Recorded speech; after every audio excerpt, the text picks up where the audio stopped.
This is survival racing, urban off-road racing, the party at the end of the world. This is as rough and rugged as any previous MotorStorm, if not more so.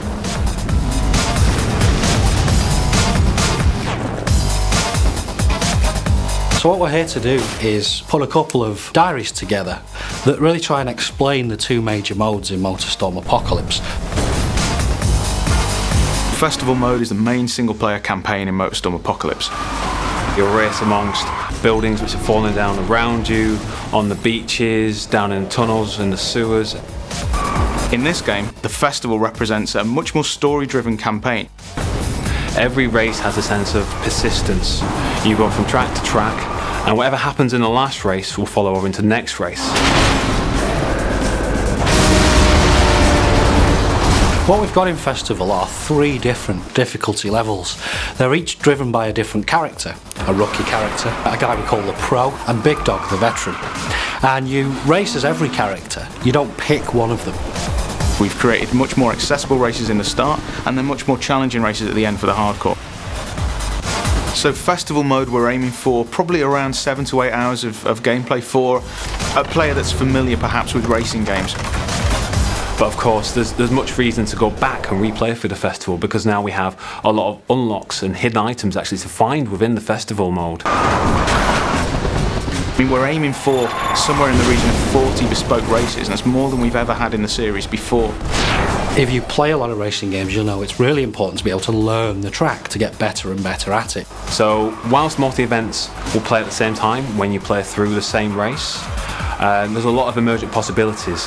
So players will experience certain levels of predictability that at least allow them to learn the tracks, but they're never too sure what's going to happen around every corner. MotorStorm has always been about the vehicle classes. We've now got 13 in total, which are 5 new vehicle classes. So you've got all the existing vehicles from the previous games, monster trucks, big rigs, buggies, bikes, etc., which all bring their unique style and handling abilities to the game. We're now introducing vehicles which are a bit more suited to the city. So vehicles like supercars, superbikes, choppers, muscle cars, and even super minis, more European style hot hatches. So they're all present in the game, but they've all been given the MotorStorm treatment. We noticed there was a lot of enthusiasm for taking the game into a city, but we really didn't want to do MotorStorm does urban racing. We wanted to do more than that and be more exciting. You're driving down the sides of skyscrapers, jumping from rooftop to rooftop, going down into the sewers, onto the train lines. This is as rough and rugged as any previous MotorStorm, if not more so. Because we've got all these different vehicle types and different parts of the city that we've created to use, there's a very different feeling between racing, say, a muscle car around the streets of downtown and racing a buggy down through the beaches and the parks.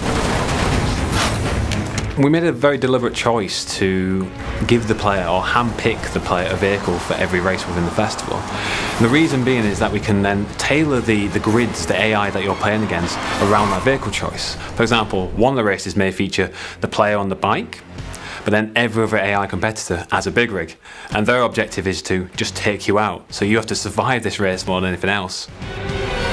We've been somewhat famous, I think, in gaming circles for our soundtrack.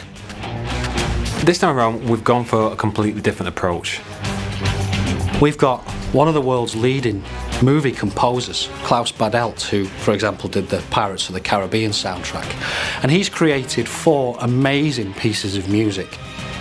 But what we've also done is contacted some top remix artists and DJs. And they're going to give us an entire soundtrack that covers the whole game. And so what this allows us to do is to key back into the series and the soundtrack and the mood that elicits in the previous games, but also do something completely unique. We used to get a lot of emails from people who really wanted nighttime racing. The old mantra was race by day, party by night. The truth of the matter was a little bit more mundane, and that was it was actually quite difficult to develop night races with the technology we had. And what we've decided to do this time around is make sure that it's race and party, day and night.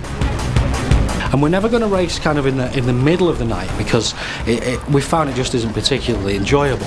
It's dark enough so that the headlights have a use, and it really makes the race feel different to how it would play out in the daytime.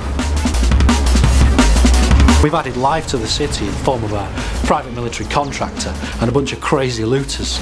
You can run these guys over, some of them will attach themselves onto your car, the military will start firing rockets at you. They've got a huge arsenal of tanks and helicopter gunships to try and disrupt your race and to try and get you to turn around and head back out in the city.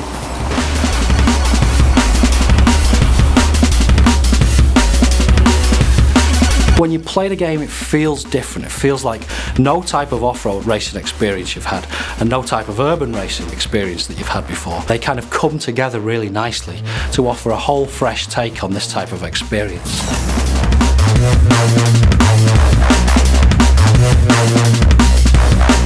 We're now saying it's racing and partying. 48 hours of insanity before everybody has to get the hell out of the city.